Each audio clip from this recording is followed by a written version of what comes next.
នេះគឺជាវីដេអូដំណើរកម្សាន្តដ៏អស្ចារ្យជុំវិញកោះរ៉ុងយើងនឹងមិនជិះឡានឬម៉ូតូទេតែយើងនឹងជិះតុកតុកមើលទេសភាពប្លែកៗតាមឆ្នេរដ៏ស្រស់ស្អាតនានាដែលមានដូចជាឆ្នេរប្រាសាទឆ្នេរកោងកាងរួមជាមួយជិះទូកកាយ៉ាក់និងដើរលើផែផងដែរបន្ទាប់មកគឺយើងទៅមើលទេសភាពនៅកោះសង្សារចេញពីកោះសង្សារគឺយើងទៅឆ្នេរកូកូណាត់ទៀតតោះបងមកមើលវីដេអូពេញជាមួយនឹងពួកខ្ញុំទាំងអស់គ្នានេះអ្នកទាំងអស់គ្នាឥឡូវនេះយើងធ្វើដំណើរចេញពីឆ្នេរកោះរ៉ុងដែលគេហៅថាឆ្នេរឡុងសិតដែលជាទីតាំងផែចុះទូកនិងចេញទូកផងដែរឥឡូវនេះយើងធ្វើដំណើរទៅកាន់តុកតុកគឺយើងដើរកាត់សួននេះបន្តិចទៅគឺដល់កន្លែងចតម៉ូតូហើយតោះឡើងតុកតុកដើរលេងជាមួយនឹងពួកខ្ញុំទាំងអស់គ្នា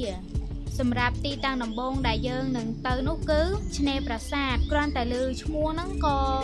ប្លែកដែរមែនអត់តោះចេញដំណើរជាមួយនឹងខ្ញុំទាំងអស់គ្នានេះគឺផ្លូវទៅកាន់ឆ្នេរប្រាសាទណាអ្នកទាំងអស់គ្នាដែលមានគម្រោងមកលេងនៅកោះរ៉ុងអាចទស្សនាផ្លូវនេះបានធូរដែរដោយសារពីមួយឆ្នេរទៅមួយឆ្នេរពីមួយឆ្នេរទៅមួយឆ្នេរហ្នឹងគឺផ្លូវចូលក៏ផ្សេងគ្នាដែរហើយសម្រាប់បងដែលគាត់ចង់ស្គាល់ផ្លូវច្បាស់នោះគួរតែជួលជាតុកតុកឬក៏ឡានតាក់ស៊ីឥឡូវនេះគឺយើងមកដល់ឆ្នេរប្រាសាទហើយឆ្នេរនេះមានខ្សាច់សក្បុសនិងទឹកសមុទ្រថ្លាឆ្វេងត្រជាក់ស្រឹបតែម្ដងហើយទេសភាពជុំវិញពិតជាស្រស់ស្អាតនិងគួរឲ្យចង់គយគន់តែម្ដងភ្ញៀវដែលបានមកដល់ទីនេះហើយគឺនាំគ្នាថតរូបទុកជាអនុស្សាវរីយ៍តែម្ដងអ្នកហែទឹកនិងជិះទូកឬដើរលេងតាមឆ្នេររំហែអារម្មណ៍នឹងស្រស់ស្រាយភ្លាមតែម្ដងនៅពេលដែលបានមកដល់ទីនេះសម្រាប់ទីតាំងដែលយើងមកលេងនេះគឺមានឈ្មោះថាអាណាយ៉ារីសតមានការដេក័រស្អាតមែនតើសិល្បៈបែបខ្មែរលាយឡំជាមួយនឹងសម័យមើលទៅគឺ elegant មែនតើបន្ទាប់ពីបានមកលេងនៅឆ្នេរប្រាសាទហើយយើងនឹងបន្តដំណើរទៅកាន់សហគមន៍អេកូទេសចរព្រែកកោងកាងកោះរ៉ុងនេះគឺជាផ្លូវដែលឆ្ពោះទៅកាន់សហគមន៍តតែម្ដងគឺផ្លូវចាក់ទៅដោយបេតុងងាយស្រួលជិះមែនតើនិងមានសុវត្ថិភាពសម្រាប់ភ្ញៀវទេសចរទាំងភ្ញៀវជាតិនិងអន្តរជាតិអ្នកទាំងអស់គ្នាឥឡូវនេះគឺយកចិត្តមកដល់សហគមន៍អេកូទេសចរព្រែកកោងកាងហើយទីនេះពិតជាប្លែកភ្នែកតែម្ដងបន្តិចទៀតខ្ញុំនឹងនាំអ្នកទាំងអស់គ្នាទៅជិះទូកកាយ៉ាក់តាមដងព្រែកមុននឹងយើងនាំគ្នាទៅជិះទូកកាយ៉ាក់ហ្នឹងគឺយើងមកទិញសំបុត្រដើម្បីចូលទស្សនាសំបុត្រនេះគឺបងទិញហើយគឺដូចបានជួយប្រជាជនសហគមន៍នៅទីនេះអញ្ចឹងអាចឲ្យពួកគាត់មានការងារធ្វើនៅសហគមន៍យើងបានយូរអង្វែងពុំបាច់ទៅចំណាក់ស្រុកនៅប្រទេសដទៃឡើយសល់ខ្លះទៀតគឺយកមកជួសជុលនៅសហគមន៍នេះផ្ទាល់ទីនេះគឺជាផែកាយ៉ាក់សម្រាប់អ្នកទាំងអស់គ្នាដែលចង់មកជិះទូកកាយ៉ាក់គឺដើរមកខាងផ្លូវនេះគឺមកដល់ផែកាយ៉ាក់គឺមានបងដែលគាត់នឹងចាំទទួលអ្នកទាំងអស់គ្នាដើម្បីជិះទូកកាយ៉ាក់ជួយលើកាយ៉ាក់និងយកចង្វាអីផ្សេងអញ្ចឹងតោះធ្វើដំណើរជាមួយនឹងពួកខ្ញុំទាំងអស់គ្នាសម្រាប់ការអុំទូកនេះផងដែរគឺដូចជាការហាត់ប្រាណមួយអញ្ចឹងបែកញើសល្អមែនតើហើយបើនិយាយពីទេសភាពវិញណាឲ្យ rate 10 លើ 10 តែម្ដងគឺស្អាតខ្លាំងតែម្ដងណាអ្នកដែលបានមកសហគមន៍មេកូទេសចរព្រែកកោងកាងនេះហើយកុំភ្លេចជិះទូកកាយ៉ាក់ផងដើម្បីគយគន់ទេសភាពតាមដងព្រែកហើយបើសិនជាបងមកចំពេលមានទឹកនាចទៀតណាគឺយើងអាចមកឈរនៅលើឆ្នេរខ្សាច់នេះផ្ទាល់តែម្ដងគឺឆ្នេរខ្សាច់នៅសហគមន៍អេកូទេសចរព្រែកកោងកាងឆ្នេរខ្សាច់ដ៏សក្បុសនិងទឹកថ្លាដូចកញ្ចក់អញ្ចឹងហើយបើនិយាយពីទឹកពីរាក់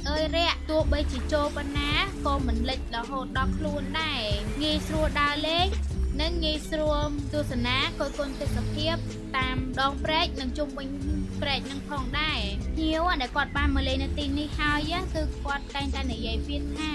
ពិតជាស្រស់ស្អាតខ្លាំងណាស់លើក្រោយបើគាត់បានមកទៀតគឺគាត់នឹងនាំគ្រួសារនិងក្រុមការងាររបស់គាត់មកលេងនៅទីនេះឲ្យច្រើនហើយនៅទីនេះមានចំណុចពិសេសមួយទៀតគឺយើងអាចតុកទូកកាយ៉ាក់នៅចុងផែបន្ទាប់មកគឺយើងដើរតាមផែចម្ងាយ 1300 ម៉ែត្រនិងទៅដល់គោលដៅ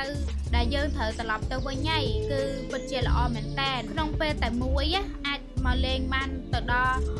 ពីសកម្មភាពមានដើរលើផែហើយនឹងជិះទូកកាយ៉ាក់ទៀតតលើខ្ញុំថា 1300 ម៉ែត្រហ្នឹងគិតតែឆ្ងាយមែនអត់ឆ្ងាយទេបើមកអាចមើលសកម្មភាពបានគឺ គេធ្វើផែបានកាប់ដាំឈើចោលនោះទេគឺទុកឲ្យខ្វាត់ខ្វែងពេញនឹងតែម្ដងគឺដូចជាបានមកដើរលេងព្រៃពិតនឹងបានទទួលបទពិសោធន៍ថ្មីពីព្រែកនេះផងដែរមានកន្លែងថតរូបថតវីដេអូជាច្រើនកន្លែងនេះគឺខ្ញុំដាក់រហស្សនាមស្ទឹងបៃតងតែម្ដងគឺកន្លែងនេះគឺបៃតងខៀវស្ងាត់តែម្ដងណាហើយបងដើរមកទីនេះគឺជាជំរកសត្វនឹងបានដើរឆ្លងស្ពាន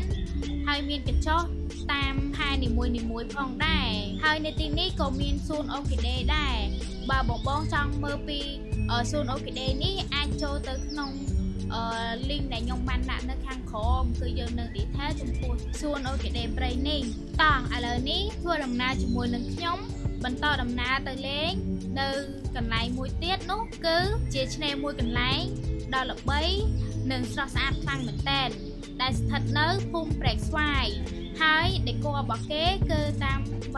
បែបមានស្បូវមានចដាលចុះមានអីចឹងមើលទៅទំនងមែនទែននេះគឺយើងមកដល់ហើយគឺមានឈ្មោះថា Palm Beach នៅទីនេះកន្សឹបគាត់ពិតជាល្អមែនតើមានកន្លែងតាក់ទាញមួយដែលអ្នកណាក៏ចង់មកឃើញក៏ចង់មកស្គាល់ក៏ចង់មកមើលដែរតោះធ្វើដំណើរជាមួយនឹងពួកខ្ញុំទាំងអស់គ្នាទៅទស្សនានៅឆ្នេរ Palm Beach